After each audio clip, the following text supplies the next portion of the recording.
Good morning, Fort McMurray, Wood Buffalo, and the rest of the world. You've tuned into the Mac City Morning Show. I am your host, Elliot Pierre, and we're going to start this episode off the same way we start every episode off, with a moment of gratitude. I know you could be doing a million other things with your time, and the fact that you spend it with us truly does mean the world to me, so thank you. On that note, Tanner, hit him with the intro.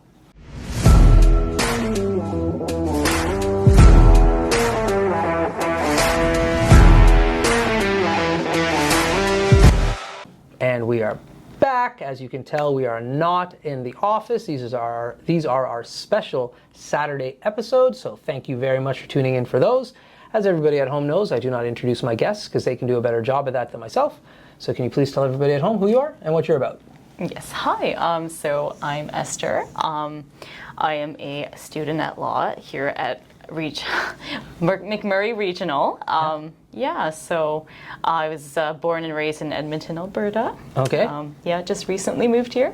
Okay. Yeah, so this is my third week here. Oh, brand new. Yes. Okay. So I got loads of questions for you. So you are still a student? What year are you in? No. So an articling student. So okay, what does that mean? I know nothing about law. No worries. So I'm a law graduate. Okay, congrats. Finished law school, thank you. So an articling student, essentially, it's kind of think of it like an internship. Okay. Where you're working. So I'm working under a lawyer. Okay. So in a year's time, I'll be called to the bar, meaning I'll officially be a lawyer. Okay. Right. But before you can do that, you have to article. I've got a question then. So when it comes to be calling to the bar, does that mean you've already written your stuff, or what does calling to the bar mean? I have no idea. Long story short. Essentially, that's where you officially get licensed as a lawyer, right? Right. So you can practice, you know. But the requirements for that is different so it depends on the province that you're in. Okay. So for example, Ontario, you have to do your bar exam.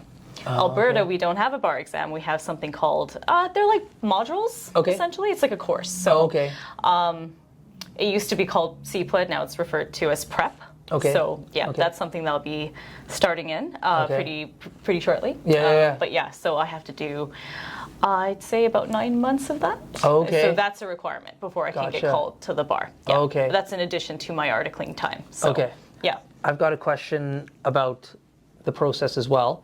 I've had a few friends who've gone and became lawyers. I missed the component of when you do your LSAT. So do you do that?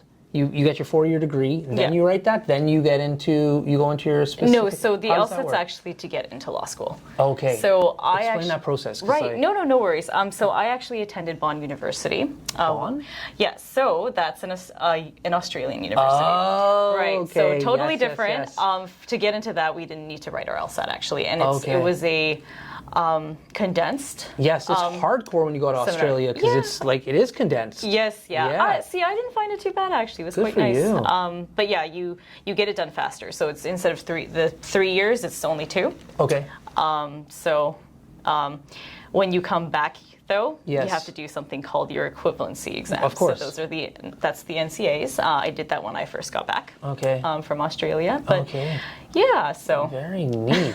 So you're from Edmonton. Yeah. How did you hear about Fort McMurray and this location? So I have family living here actually.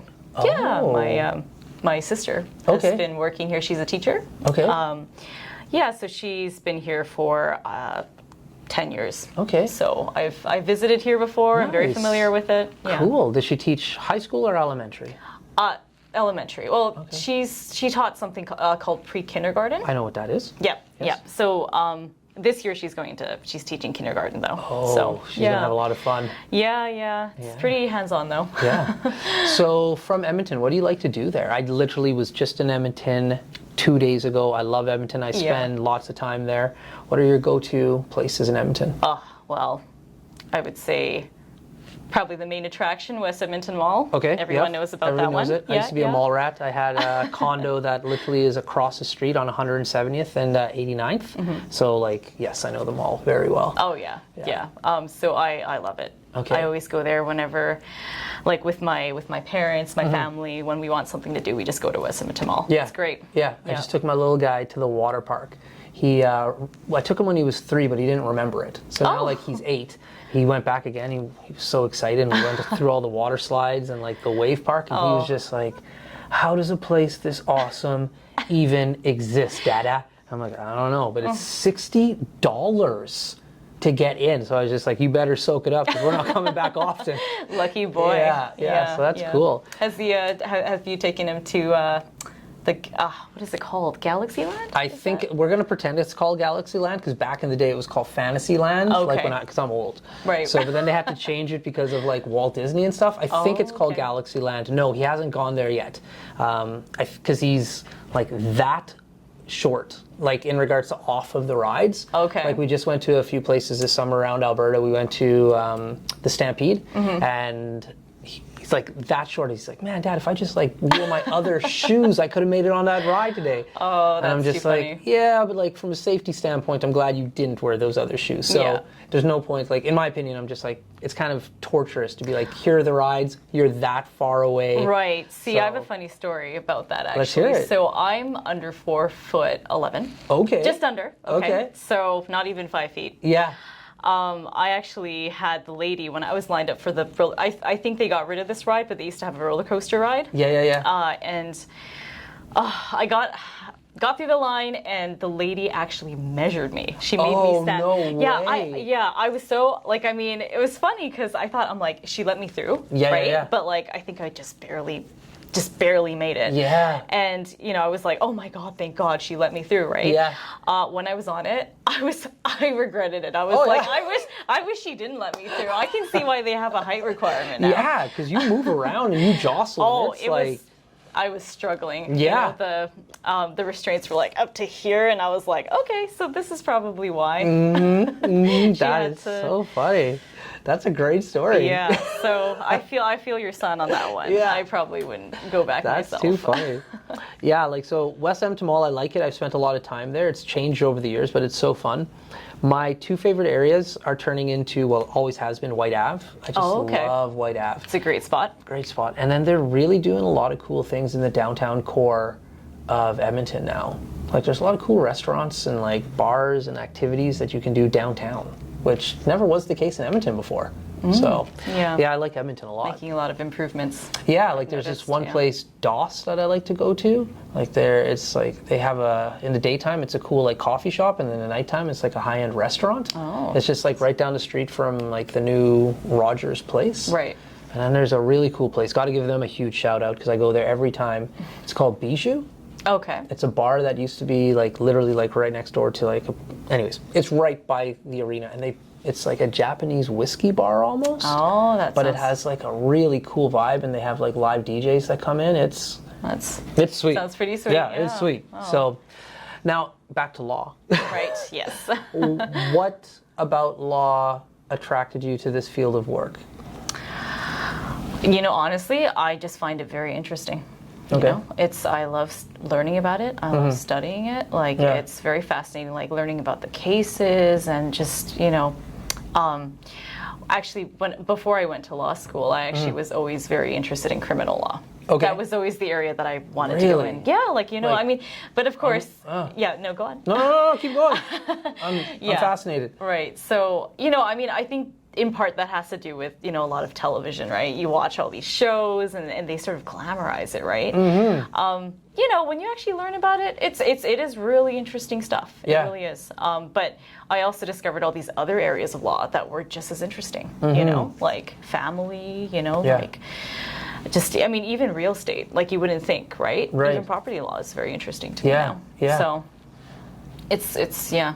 So you just gave me so many questions. All right. So first and foremost, you said you watched it. It was glamorized in the media. What were the law programs that you were watching?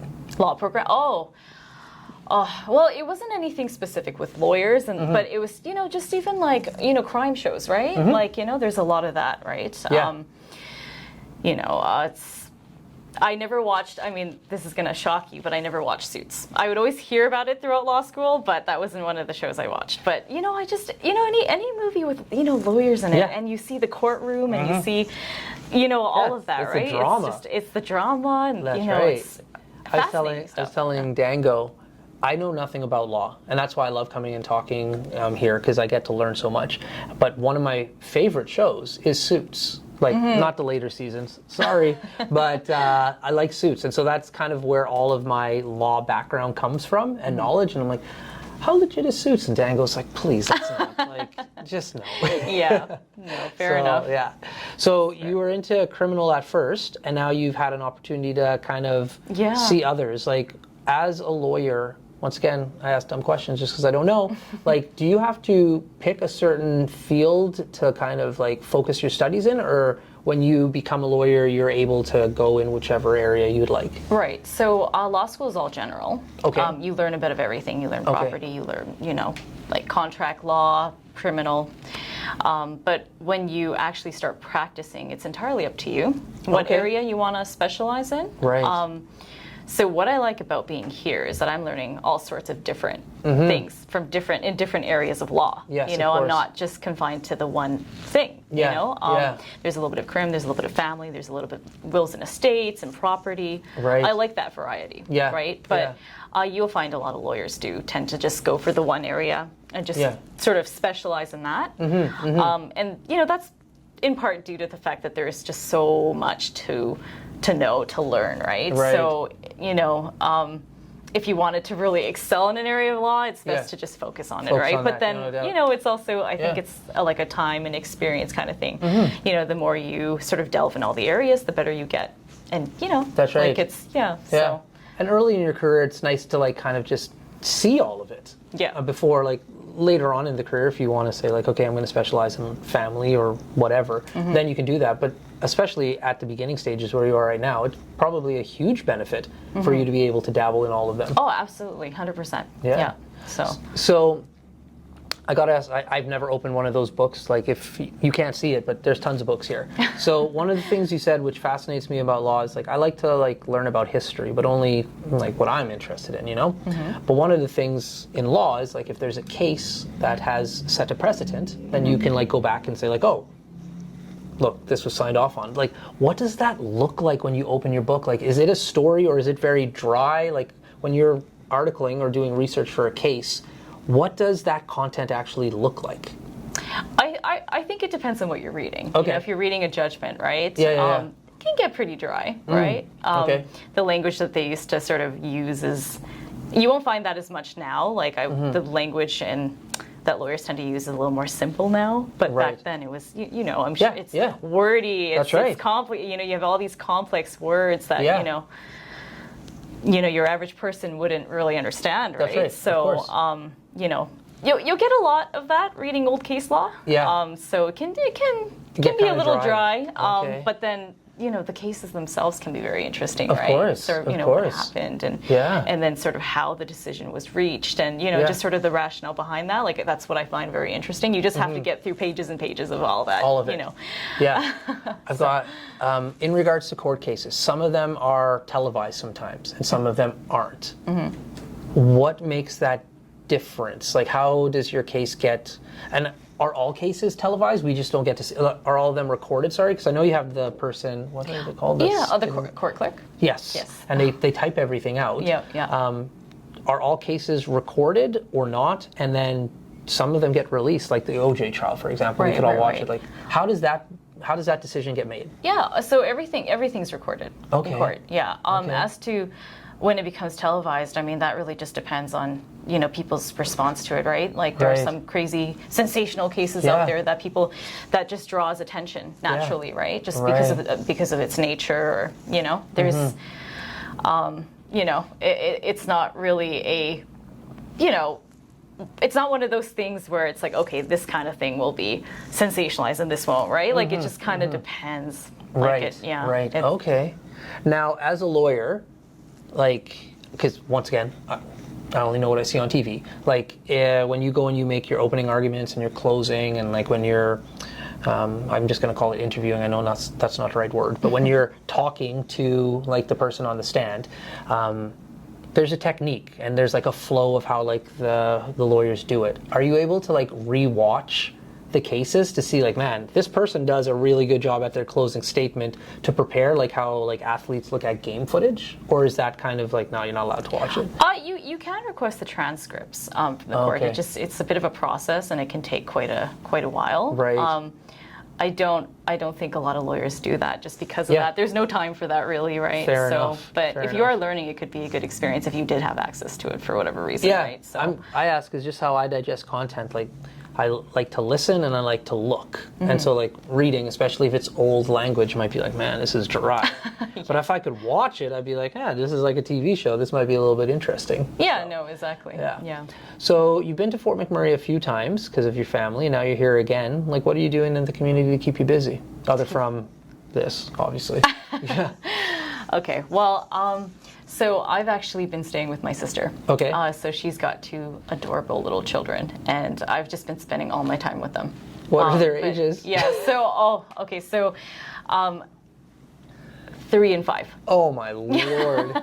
You are very politically correct by saying like, oh, it's like, that must be a nightmare.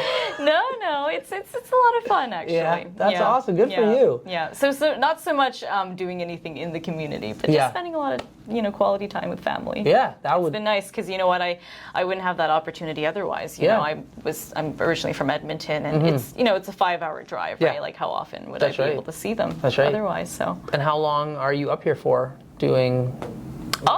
Well, I'm pretty much relocated here. Oh, so, congratulations. Indefinitely, thank you. There we go, okay.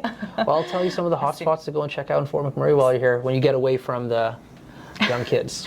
Sounds good. Cool. Well, listen, we're at the end of the show, but before I cut you loose, everybody gets a shameless shout out or plug. So you have the mic, the camera, the lights. Have fun. Anything. Anything, anybody, any person. We've had cars, we've had parents, we've had significant others, pets. You can shout out anything. Okay. Well, I'd love to send my love to my parents and my cats. Love you guys. Thank you so much for all your love and support. There we go. Awesome. Well, Fort McMurray with Buffalo, the rest of the world. That's been another episode of the Mac City Morning Show. From the bottom of my heart, thank you so much for tuning in. We love doing this, and we love you guys watching these special Saturday episodes. Other than that, I hope everybody at home is having a great day, and we'll see you tomorrow. Peace. What a deadly old way to end another morning show. Later, boss. It's so ballistic!